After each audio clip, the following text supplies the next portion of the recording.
O Senhor esteja convosco. Ele está no meio de nós. Proclamação do Evangelho de Jesus Cristo segundo João. Glória a vós, Senhor.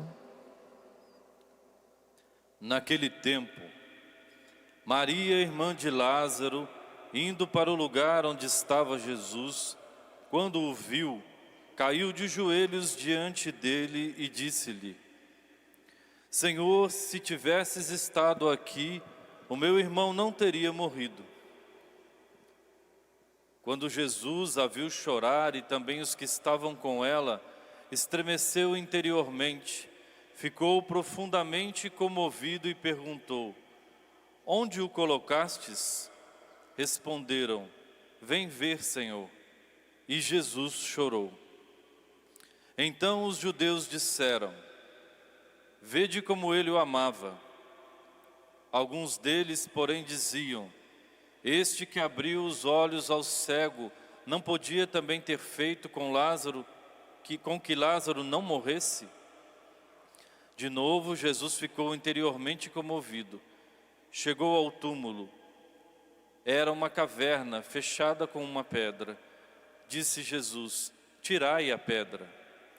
Marta, a irmã do morto, interveio: Senhor, já cheira mal, está morto há 4 dias. Jesus lhe respondeu: Não te disse que se creres, verás a glória de Deus? Tiraram então a pedra. Jesus levantou os olhos para o alto e disse: Pai, eu te dou graças porque me ouviste. Eu sei que sempre me escutas, mas digo isto por causa do povo que me rodeia, para que creia que tu me enviaste.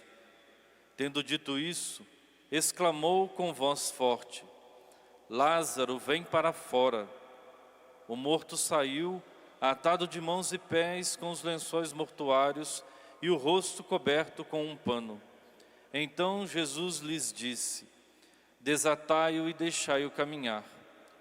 Então muitos dos judeus que tinham ido à casa de Maria e viram o que Jesus fizera, creram nele. Palavra da salvação. Glória a vós, Senhor.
A morte de alguém sempre traz para nós a reflexão sobre a própria vida.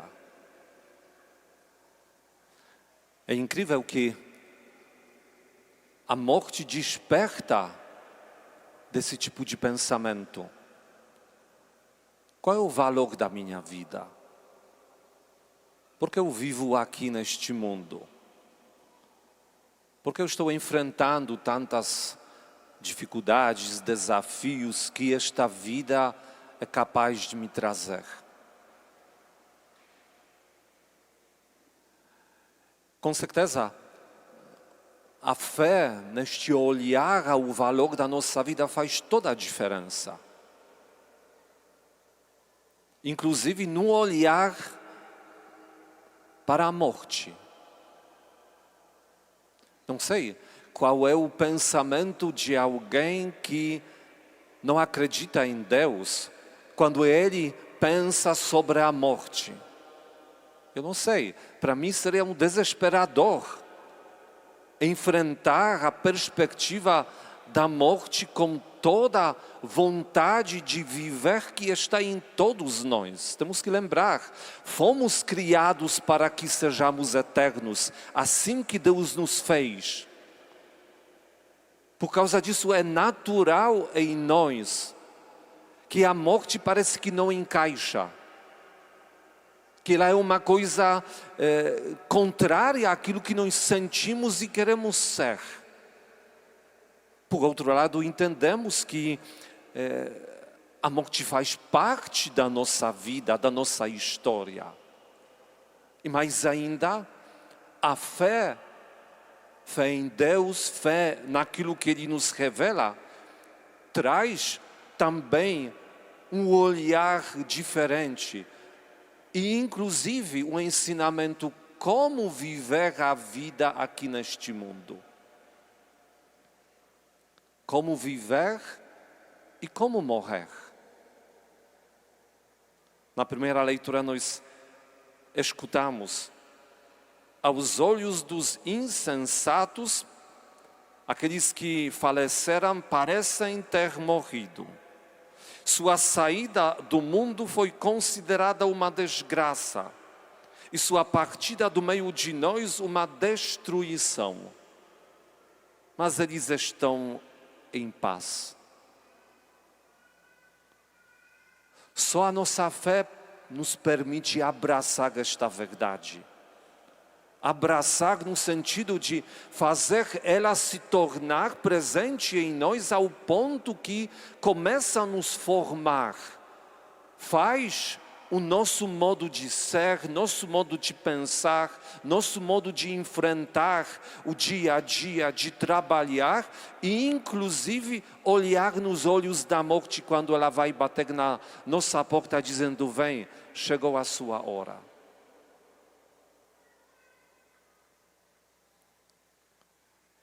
Quando olhamos com a fé para a nossa vida, nós entendemos que não tem nenhum sentido de focar nesta nossa vida aqui neste mundo como uma única opção que vale a pena viver e na qual vale a pena investir. Obviamente, o mundo no qual nós vivemos tem uma mensagem totalmente contrária. A mensagem é viver esta vida o máximo possível, aproveitando ela o máximo possível, cuidar das coisas deste mundo, das felicidades, inclusive até fazendo o mal, mas se isso me traz mais felicidade, mais alegria para mim, para os meus, vou fazer. Qual é o problema? Um dia não vai acabar tudo isso? E são muitos que pensam assim. Mas nós temos que lembrar que a nossa vida aqui neste mundo, ela tem um valor que Deus nos ensina.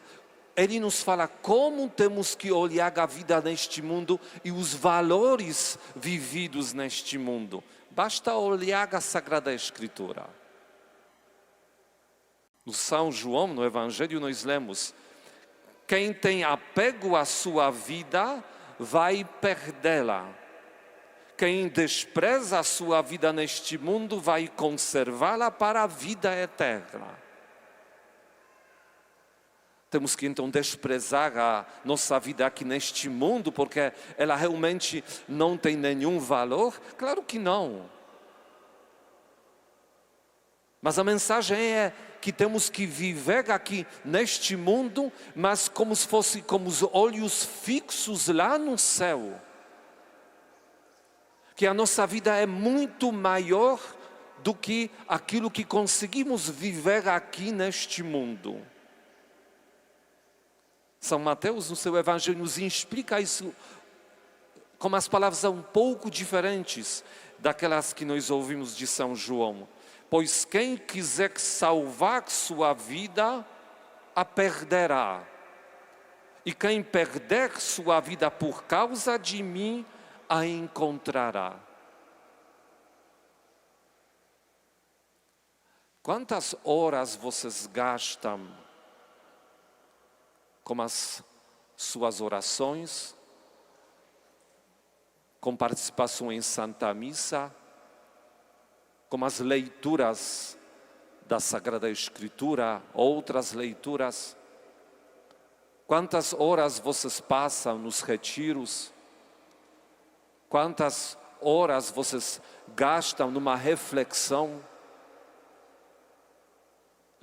sobre a vida própria, sobre aquilo que tem que fazer com ela, com os terços? No olhar deste mundo, vocês estão perdendo esta vida. Vocês poderiam estar em tantos outros lugares, fazendo tantas coisas interessantes. E vocês estão gastando todo este tempo para as coisas que aparentemente neste mundo são inúteis. Mas nós sabemos que todas essas horas gastas assim, elas são investidas na nossa história com Deus, na nossa história que não tem um fim. E por isso vale a pena perder a vida aqui neste mundo, neste sentido, de usar ela não para aquilo que o mundo diz que vale a pena viver, e sim se doando, se envolvendo com as coisas que são do próprio Deus. Quem perder sua vida por causa de mim, a encontrará. Ou seja, quem investir naquilo que une comigo, que faz a nossa comunhão ser aprofundada, que faz em nós, ou cria em nós, falando melhor, a vontade de viver por amor a mim, a Deus e ao nosso próximo, é que realmente está fazendo coisas muito boas.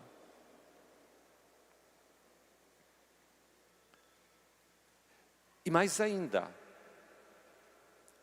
quando lemos as palavras de São Paulo, o que ele fala sobre o valor da vida, até podemos estranhar. Ele está dizendo assim: pois para mim o viver é Cristo e o morrer é lucro.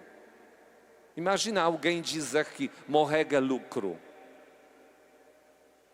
Nós estamos acostumados para dizer que morrer é ruim. Então temos que discutir com São Paulo. Porque ele está falando que morrer é lucro. E ele explica nestas palavras: fico na indecisão. Meu desejo é partir dessa vida e estar com Cristo. E isso é muito melhor. No entanto, por causa de vocês, é mais necessário que eu continue a viver. Olha como São Paulo está avaliando a própria vida. Ele está dizendo claramente: eu queria estar com Cristo já, unido com Ele. Não que aqui nós não podemos nos unir com Cristo. Podemos, sim, de uma maneira muito limitada. Na outra realidade, nós temos a chance de estar com Ele plenamente. E São Paulo está dizendo: eu já gostaria de estar nesta comunhão com Deus, que é impossível aqui neste mundo. É minha vontade e seria melhor para mim. Mas para o bem de vocês, eu ainda entendo que preciso continuar. Que podemos acrescentar aqui um comentário, como se fosse ele dizendo: eu estou aqui porque preciso ainda estar. Se o Senhor quisesse me chamar, já me chamaria. Não me chamou porque eu tenho aqui ainda uma missão para cumprir. E ele explica, a missão é cuidar que as pessoas entregas a Ele possam progredir e ter alegria na fé. E eu te pergunto, qual é a sua missão aqui neste mundo? Você acha que Deus está te deixando aqui à toa? Está aqui só para tentar sobreviver até a morte? Não tem nada para fazer aqui neste mundo? Qual é a sua missão? Sem dúvida, hoje olhamos a vida do Monsenhor Jonas, a missão que Deus entregou para ele, a missão a qual ele o escolheu como seu instrumento. Imagina um dia ele, lá no passado, dizer, não estou afim não. Tenho outras coisas melhores para fazer, porque estou me chamando lá para ir para a praia. Não que ir para a praia é errado, mas trocar a praia pelas coisas de Deus, aí que sim, seria errado. Não estou afim porque eu posso agora viajar para conhecer os lugares bons, tem tantas oportunidades. E aqui parece que Deus está esperando de muito trabalho, vai me cansar muito. Não estou afim, não estou com preguiça. Depois me confesso, sabe, aí está resolvido. Imagina Monsenhor Jonas pensar assim.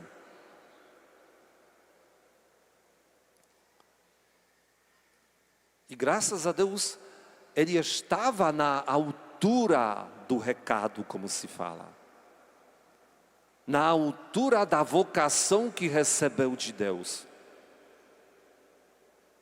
Tantas vezes nós podemos até pensar, para um Deus entregou uma missão, para o outro outra missão, sim. E alguém ainda pode dizer, puxa, se Deus me convidasse uma missão maior, aí que seria melhor. Mas me está convidando para uma missão muito pequena que é, sei lá, cuidar da minha família, cuidar dos meus filhos. O que eu posso fazer demais? Olha, muitos santos que fizeram coisas maravilhosas não poderiam fazer nada se não fossem os pais que cuidaram e muito bem da criação, da educação na fé deles. Nós precisamos confiar no plano de Deus que Ele tem para nós. Se Ele está nos dando uma missão, é porque Ele quer cada um de nós naquilo que Ele quer realizar aqui neste mundo. E temos que nos perguntar, será que eu estou respondendo a Ele exatamente no nível a qual Ele está me chamando, dando a resposta plena?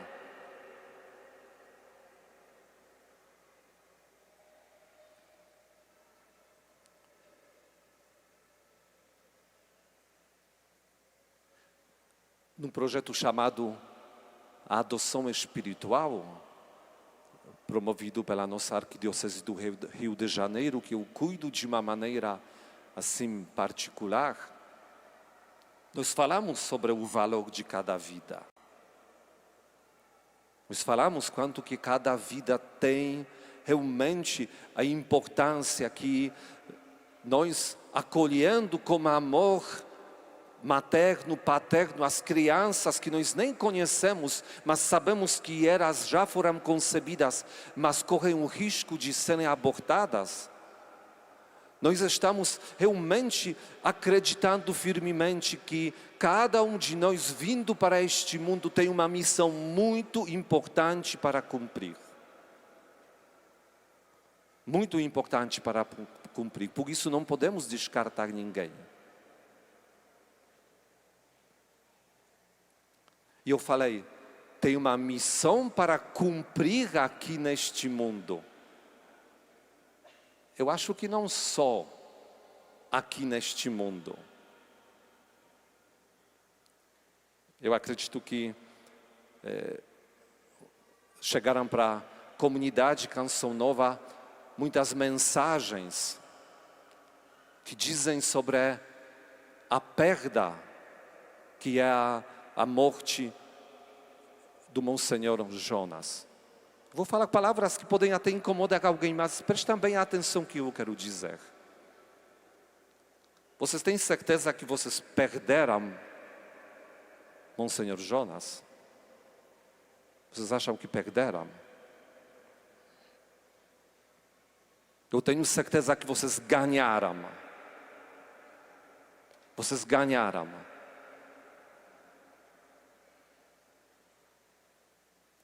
Só lembrando o que poderiam pensar os apóstolos quando olharam Jesus subindo para o céu. O que eles poderiam pensar? Que acabou tudo. Pode ser que um outro pensou, mas eles depois perceberam, não, agora que começou. E Nossa Senhora, quando ela também partiu deste mundo, ela não poderia ficar com um pouco mais? Não tinha o que fazer aqui neste mundo? Tinha. Mas indo para junto de Deus, tinha muito mais para fazer e inclusive está fazendo até agora. Por causa disso, eu tenho certeza que a missão do Monsenhor Jonas não terminou. Agora que ela vai começar. Agora que não vai ter mais limitação humana que nos prende aqui neste mundo, que faz gente ficar cansado, gente ficar com sono, gente ficar doente. Não vai ter mais isso. E mais ainda, ficando em comunhão com Deus, o acesso ao coração de Deus é direto. Por causa disso eu tenho certeza que agora que vai começar a missão do Monsenhor Jonas, ainda maior, ainda mais importante. Então ele não foi para descansar, para começar a trabalhar mais ainda.